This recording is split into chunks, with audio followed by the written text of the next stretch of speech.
All right, so it's been a while. My bad. Life's wild, man. Anyway, I'm gonna try to shoot this video today. If you're watching this video, huge shout out to you for watching a random video a year after I made the last one. Gonna be simple. I put this body kit on last year, and I very poorly did these quarter panels underneath in the back, and so we're gonna fix it. So we're gonna go ahead and get started on it, and then I'm gonna talk to you about some other stuff that we plan on doing. So the one thing that we plan on doing here with this car is fixing the quarter panels, which is what we're working on right now. And then after that, if we have time, it's either gonna be this video. I'm probably gonna do another video because of how important it is.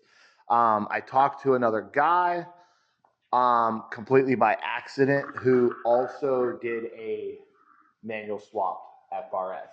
Now, manual swapped FRSs are kind of uncommon because of the lack of knowledge. Now, when I first bought this car, you guys know it's manual swapped. Been running great. I've got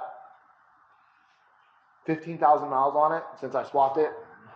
I didn't record it, but I did snap a timing chain about 3,000 miles ago and had to replace the driver head. So the chain broke on the driver's side head. We were just literally driving down the road, and it broke. So put a new head on it a couple months ago. That's why it was down for like a month. And yeah, it's back up and running. But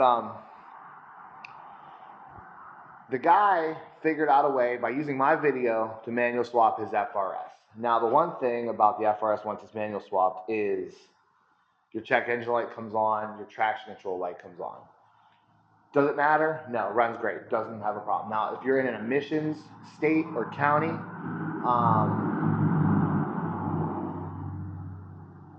that becomes a problem. So the one issue with the manual swapped FRS is that the check engine light will be on because we didn't swap the harness, we didn't swap all the PCMs, I only swapped the one, and a couple other little things that we didn't do. So this guy that got in touch with me after using my video to manual swap his worked on getting rid of the check engine light. Now, his car is pretty much identical to mine, so it's a key start car, and mine's a 13. So the cool thing about that is it's pretty basic and very common. Apparently, with the push to start cars, it's much more difficult. I have no idea how, why, don't know. I've ran into a couple people who have had issues manual swapping their push start cars. Key car, no problem though. So anyway, back to the story. He figured out a way to get rid of the check engine light and the traction control light by faking the computer into thinking that there's an automatic transmission, basically. Using a bunch of resistors. When I say a bunch, it's a bunch of resistors. And I have them all. I'm trying to figure out a way. My current debacle is trying to figure out how to get them cleanly installed under the hood. I know to some people it won't be a big deal, but to me it is a big deal. I don't want to pop the hood on my car and then see a billion resistors sitting there. So I'm working on fabbing up a base as a heat sink and then 3D printing a cover to go on top. Just life is busy and hectic and I just haven't got to it yet. But that will be most likely the next video. I will run it through step by step on how I'm doing it using his wiring diagrams and his resistor setups. I'm going to be doing the same thing to mine. I bought a bulkhead connector so I can actually plug and play the resistor pack and stuff. So I'm trying to do it to where I can have it cleanly installed and nice. So with that said,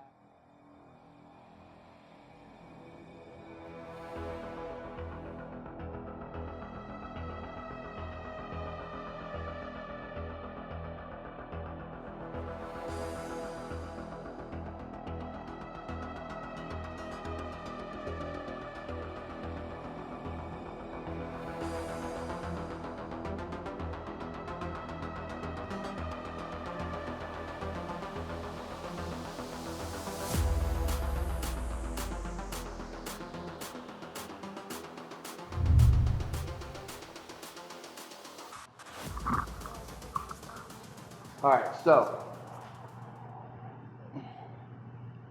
the metal on these quarters are very thin. Holy crap. I literally have my welder on 1 and played with it a bunch. It's just really hard to weld, so just be prepared when you're doing your car.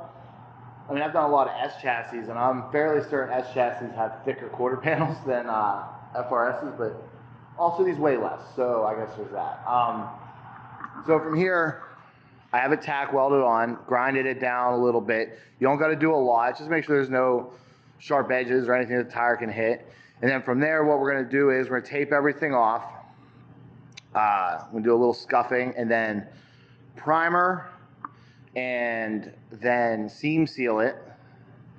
And then let the seam sealer dry. And then we should be able to peel all the tape off and then be good to go.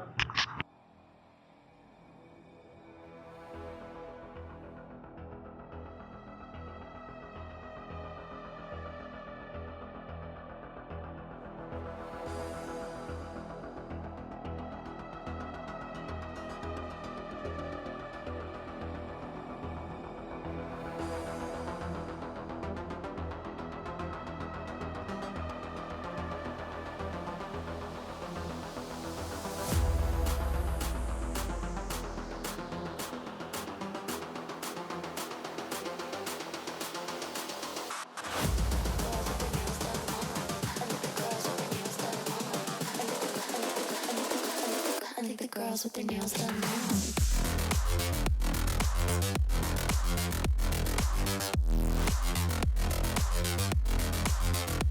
Girls with their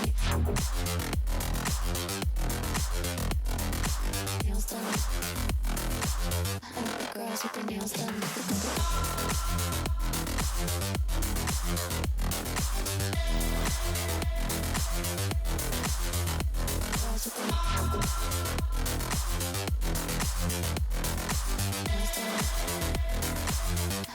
Girls with their nails done.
I think the girls with their nails done now.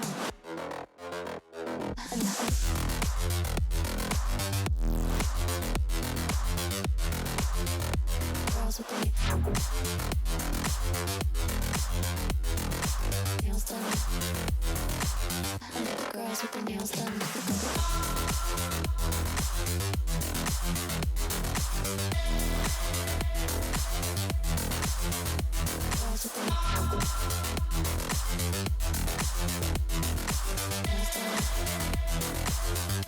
Girls with their nails done.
All right, so there you have it. There's my first video back. I know, like I said, it wasn't a big video, not a long video, just a video to kind of get my my toes wet. Next one will be more in depth and much more detailed because we're going to be doing the wiring for the manual swap. So keep that in mind. Then we're also going to be working on painting the body kit.